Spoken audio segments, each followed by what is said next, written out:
Penguin Random House Canada presents The Book of Possibilities, Words of Wisdom on the Road to Becoming. Read for you by the author, featuring Layla and Zuri Quammie. To my babies, thank you for always bringing me back to myself. You are alive, aren't you? Well, so long as you have no grave, you are covered by the sky, no limit to your possibilities. Zora Neale Hurston. Introduction: The Embodiment of Possibility. During an interview a few years ago, I was asked how it felt to be a role model for Black girls and women. My answer was that I didn't wish to be seen as a role model.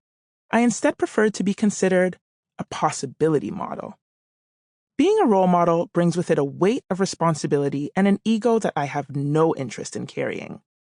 I don't think so highly of myself as to believe anyone should follow the path I've taken, because a lot of the time, I use a strategy called figure it out as you go. There have been successes, mistakes, pivots from plan A to plan B to plan Z, and a general sense of leaping and hoping the net appears beneath me. That's been true in my career, in my relationships, in motherhood, and in life in general. I've always felt more comfortable offering the gift of possibility. Where a role, specific idea, or suggestion can feel somewhat limiting, possibility is expansive and dynamic and grants autonomy to the person being invited to open their eyes to the opportunities in front of them. Possibility allows for new opinions and ideas to emerge, even if they're in conflict with previously held beliefs. It supports growth, and it leaves room for the messiness of life. In living lives true to ourselves, we can forge paths that become possibility models for others as they navigate their own journeys. As we grow and new generations take our place, we pass our possibility models down to them. The two most important recipients of my gift of possibility are my daughters. Layla, my little magician, came first. 3 years later, Zuri, my little bird, arrived to complete our Quammie girl gang triad. It's a delicious bit of serendipity to realize that as I give birth to this literary baby, a book about possibility, my own children's nicknames speak that same language. The magician can create out of thin air, and the bird can take flight, effortlessly moving from one place to another. These are the things that make the impossible possible. As their own possibilities continue to proliferate, they have, in return, taught me more than I could have ever imagined about my own. While writing this book, I have relearned lessons I thought had long ago settled into my brain, blood, and bone. I have considered and reconsidered the possibilities of life, what I feel like I know for sure, and what I imagine it could be. Possibility has presented itself in my life through struggle, through being sick and tired of being sick and tired, through loving and being loved, through loss, through grief, through repeatedly returning to the belief in its abundant presence. Crucially, through realizing that my daughters haven't yet had to remind themselves that possibility is theirs to indulge in, because they've never forgotten, and I don't ever want them to. Many of the stories and reflections you'll find in the pages that follow grew from observations about how my daughters move through the world. They are words of wisdom I've discovered along the way, gleaned from my own experiences in life. Some of my missives are short, and others a little longer, but each represents something I learned at a key moment in my life. Some make note of the recurrent reminders of the abundance and possibility within my own life. When did I instinctively reach for possibility? And when did cynicism win? Others ask what I would do the same way again, and what would I do differently? Sometimes the lessons build on one another, and occasionally they conflict. That's life. It's messy, it's not linear, and there are so many ways to approach it. This book sprouted when I truly couldn't see what my next step would be, or where it would take me. Open the pages of this book, explore the possibilities, and seek out the words you most need to hear when you need them. I offer this book as a guide to my daughters and to you. You, the woman who is figuring out who you are in this world.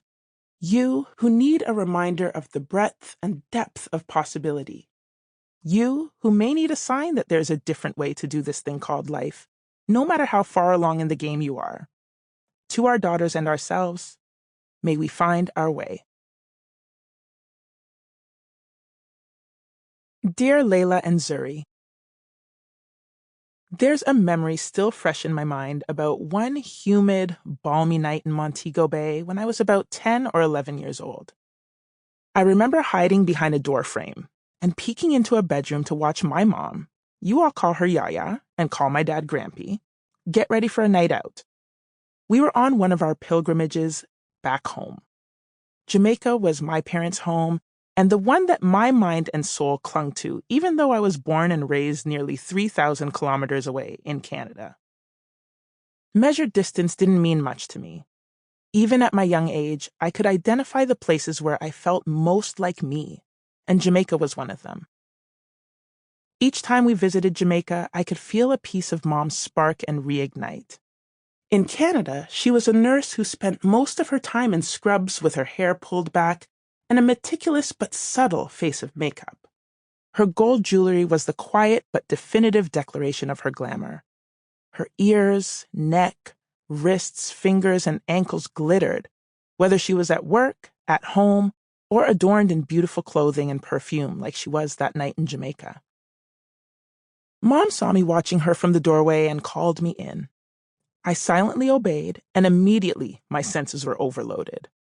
Walking through a cloud of fragrance, I smelled her sweetness and tasted her spiciness in the back of my throat.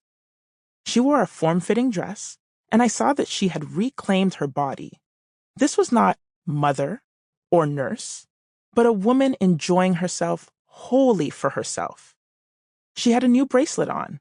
I reached out to touch the gold warm against her skin. She looked like an entirely new person. Then I heard her laugh at something my aunt said. That laugh was the truest version of my mother's laugh, the way her vocal cords crackled and vibrated as her lips parted and her mouth opened wide. That's when I noticed the new red lipstick she was wearing. Mom caught me watching and motioned for me to come closer. I stood between her glazed brown knees that had just been slathered with lotion. She took my chin in her hand, reached for the lipstick on top of the armoire, and smoothed the shade across my lips. Still holding my face, she turned my head to the mirror. With my red slash of a mouth and my own dainty gold hoop earrings, I looked like a smaller version of her, and I smiled. I had been invited into her special ritual. I'll save this for you when you're older, Mom said, waving the lipstick in the air. You'll get some of these too, she added, jingling her wrist to make her bracelets chime. Would I grow up to be another version of her? Or would I accept her gifts and be someone new? The possibilities were endless in my young mind. Like Yaya, Grampy was drawn to gold too. He worked in a factory and came home smelling of oil and sweat during the week, but weekends were for him. Despite my mother's pleadings for him to stay home and spend more time with the family, another story for another time, he routinely spent weekends either DJing at our local Caribbean social club or with his friends, tinkering over cars with lit cigarettes hanging from their lips. His weekend uniform of leisure consisted of silk shirts doused in his favorite cologne, unbuttoned to his navel to show off thick gold herringbone chains that matched the heavy gold rings he wore on his fingers. My parents were real-life visions of the black art in our home. My mom reminded me of the paintings and figurines of divine black women with their sky-high turbans and gold hoop earrings, and my dad looked like the braggadocious reggae and dancehall artist that graced the covers of his vinyl records. Gold was everywhere, and it carried significant meaning. Gold meant beauty, individuality, love, tradition. Gold marked special occasions and the passing of time. Until I had the money to buy my own, gold was a gift given to me by my loved ones with the understanding that I was a black girl who deserved gold and should carry myself as such. When I was a baby, Yaya and Grampy got me a tiny gold ring inscribed with a B. When I was about 12, Mom bought me a delicate gold filigree ring. When I was 18, she gifted me a thick gold ring decorated with swirls of emerald, my birthstone. I still wear all three. Gold is an intrinsic connection between my past, present. Sample complete. Ready to continue?